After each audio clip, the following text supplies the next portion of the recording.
Howdy. We are going to continue today on cybersecurity risk assessment. And again, you have to pay attention. This is very detailed. I have selected the control family PS for personnel security as our example in class. I do not know why this is not going down. Okay, so our objectives again are going to be a risk assessment, and I've made a little change on the objectives from last week. I explained the tie-in between the risk assessment, a system security plan, and step-by-step procedures. So I'm going to pick personnel security. I've got 8 controls, and as always, every single first control with any control family is a poly procedures control. So let's get started. First of all, remember how we get to our SP 800-53. We go selected, and I've gone on and selected PS, the personnel security control family. One of the reasons is there's only 8 controls, and they're relatively simple. If you look here at low, moderate, and high, they're all the same. There's very few enhancements. Just for personnel termination has an enhancement for high. So think about it. When you have people or employees, what do? You screen them before you hire them. You hire them, you terminate them, you transfer them. All of this is going to change the amount of control you might want to have in the organization. You worry about your third-party personnel security. And lastly, you do sanctions if they misbehave. Now, I've got 2 documents open that I want to show you. First of all, I took our baseline template, and I have started to populate it for PS personnel security, but I have also created a companion document that actually shows the procedure. So this is the personnel security procedure. It lays everything out very succinctly. I've used a big list of roles and responsibilities from one of my consulting just to give you an idea. I put my references in. Our company is going to be called Acme Company, and our system is going to be called System. Okay. And here you'll see it's only 8 pages, and it explains everything very succinctly. Now I will load this, and I want you to go through it, of course, on eCampus, but it follows the same thing as your risk assessment. But what you're going to find is a risk assessment that's included in your system security plan is very word intensive, and that's just the way it is. And that's why the templates help you out. So for instance, here is this organization, and this is copied directly back from this. It's just going to take a minute.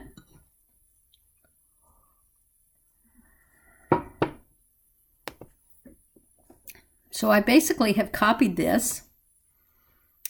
So this is what you just saw copied in my document. And it's going to have supplemental guidance if I'm a little, oh, come on. If I'm a little confused as to what's going on. And there's no control enhancements and references. This should be getting old hat to you. So we come here it is. So I've started filling this out. The responsible role, I'm just making this up for right now because I want you to get an example of what we're doing. I don't want you to get caught up saying, oh, I should think it should be this role, that role. It's going to be the human resource manager. You're in control of this because it's personnel security. You're going to update it at least once a year for the policy and the procedure or whenever significant change occurs. And I've just arbitrarily said this is planned. And now I've copied it in here, and because this is our first one, I'm just making this one simple. I want to get down to the 2 through 8. So and don't worry about if the numbering's off, because I have no idea why this is 3 and 4 instead of 1 and 2. But it basically restates what I just stated, and I can go back to my other document, and it's going to be listed here. It's going to be available. It's going to be saying basically the same thing. Okay? So let's get to this personnel position categorization. So think about this for a moment. I can take 20 people that are my employees, and I can put access based on those individual names. or I can group them into position categories or roles. Then, as I change access, I can just change that person's role, and the access follows. So let's say I have 20 employees, but I have only 5 roles. It's easier to manage the 5 roles and say who's in this role and who's in that role, and move that person from role to role, and the permissions with that role move with that, rather than each individual. So what we do here is we assign a system designation to all positions, and we establish screening criteria for those filling the positions, and we review them at least annually. So who shall we make as the responsible role? Well, again, let's just do the human resource manager. And this is partially implemented. Oh, I missed the parameter 2C up here, reviews in it, and we're going to review this at least annually. And I always put at least once a year instead of annually. I don't know why. Okay, and who does this check all that apply? Well, the control origination, don't worry about anything when it says FedRAMP, don't worry about it. But the control origination for this one, I'm just going to say it's for these two. Just arbitrarily. Don't get caught up in the right or wrong. I want you to get into mechanics. So how is this implemented? Well, let's go back. The organization assigns a risk to all positions. So let's just make this up as we go. The human resource manager, working with the system administrator, and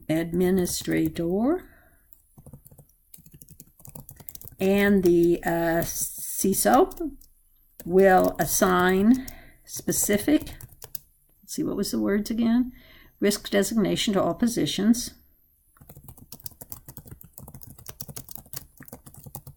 in the Acme company. So what does this mean?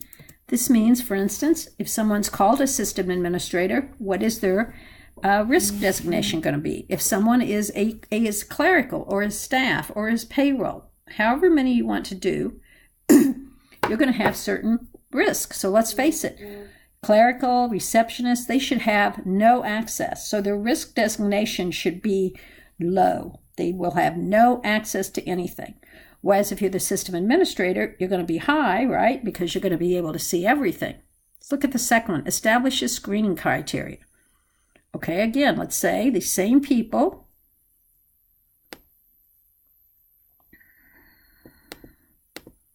Just going to do a little cut and paste here. Maybe I'm not going to do a cut and paste here. Okay.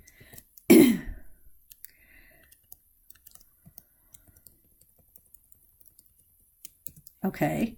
So the system resource manager, working with the system administrator and the CISO, will assign, gotta go back and see what I'm looking for, will establish screening criteria based on the specific role designation for that position. Let me give you an example. We're going to screen you. If you are going to be a system admin or have an extremely critical role, we might want to do an extensive background check. We might want to do a criminal check. We might want to do a credit check, which is legal.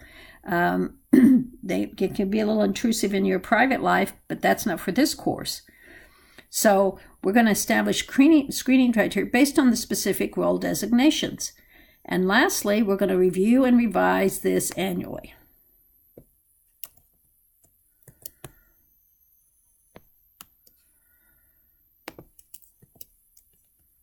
So, again, these three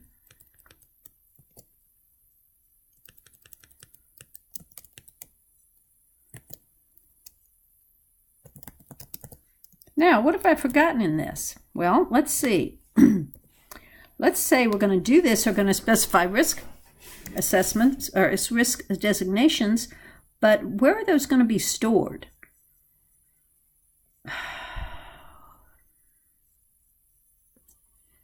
All right, so such risk designations will be stored in the Acme Company Human Resources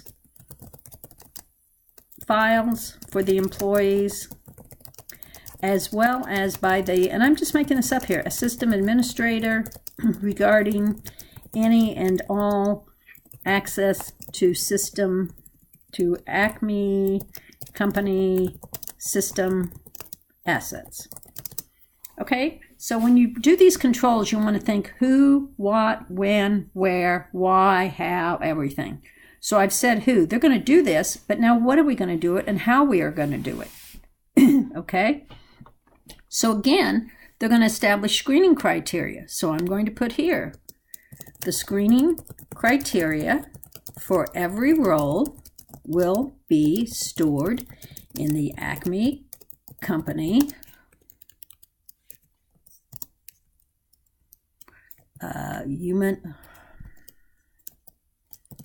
human resources files. Let's say personnel files, just to be clear. For the specific, for the employees, for this designated roles.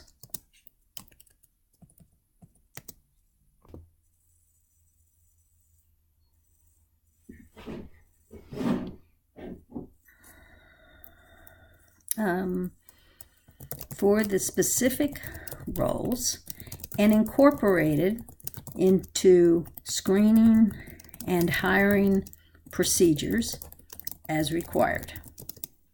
Okay? And they're going to review this, and let's say notes about this annual review will be stored in the Acme company corporate files. So we've proven some traceability. If I go back in 3 years or 4 years and say, where have you done this? Oh, we meant to do this.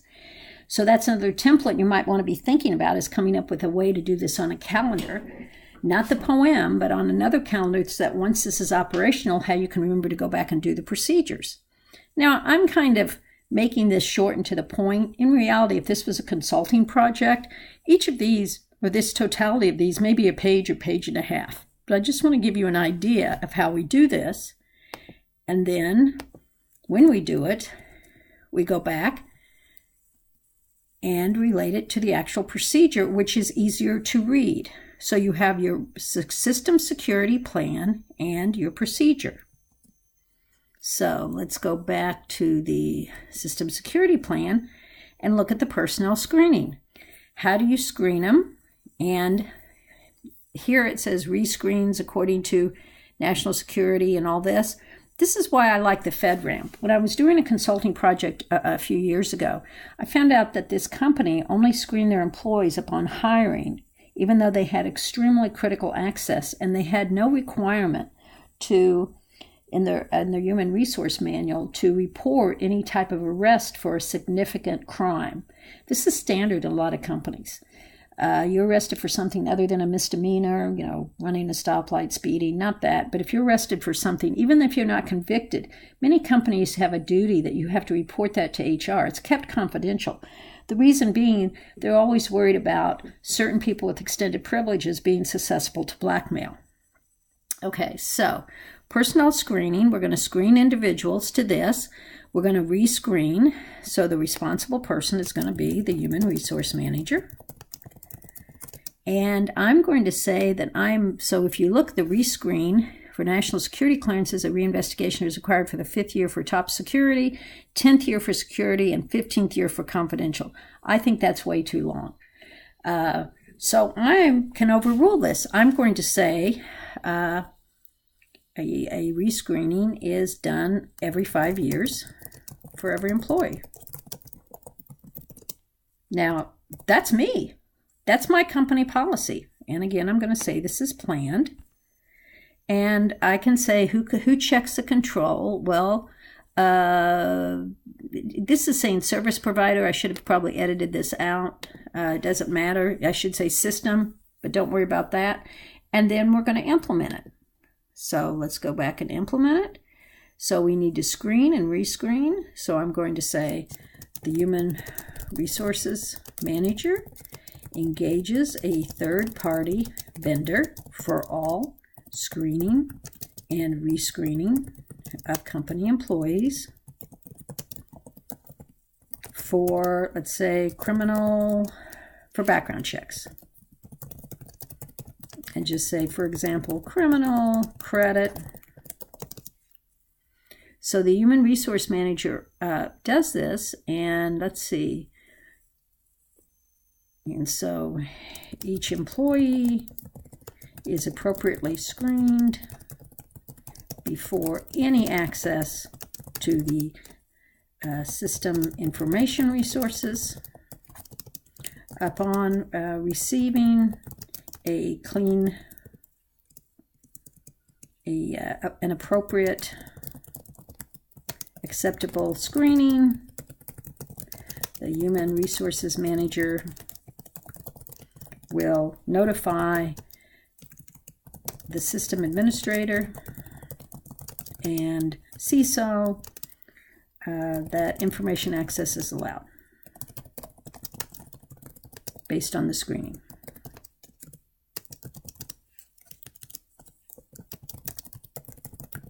And we're going to rescreen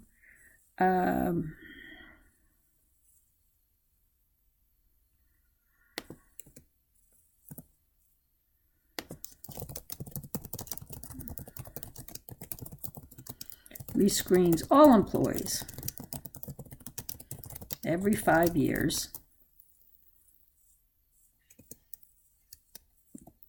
and notifies the system administrator and CISO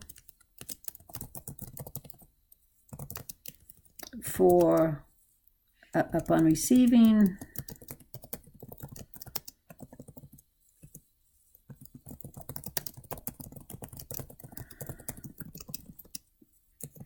that the employee may continue access to the system information resources. If an unacceptable rescreening is received, the human resources manager, need to watch my spelling,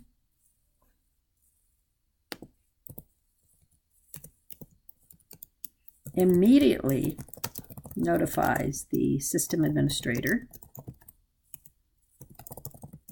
and CISO to terminate access to the system, to the ACME, let's put system information resources. Now, as I said, this is a class example. I am making this very light. This procedure could be much more detailed. If I were doing this on a consulting project, each of these would probably be a minimum of half a page or longer. I would talk about how the third-party vendor is selected. I would lay out more roles. I would talk about a committee. I would talk about how the meetings. I would do all of this. Okay? Now, for an exercise, I'm going to leave you to work through the personnel termination and transfer and access agreements, third-party security, and then personnel sanctions. There always have to be consequences. And what I will do is later this week, I will post what I would do for this. But this video is long enough. I'm going to post this now. Stay with me. Send me email for comments. We're going to be working along, doing this very detailed, and one of your assignments will be to do this for the risk assessment. Thank you for staying with me.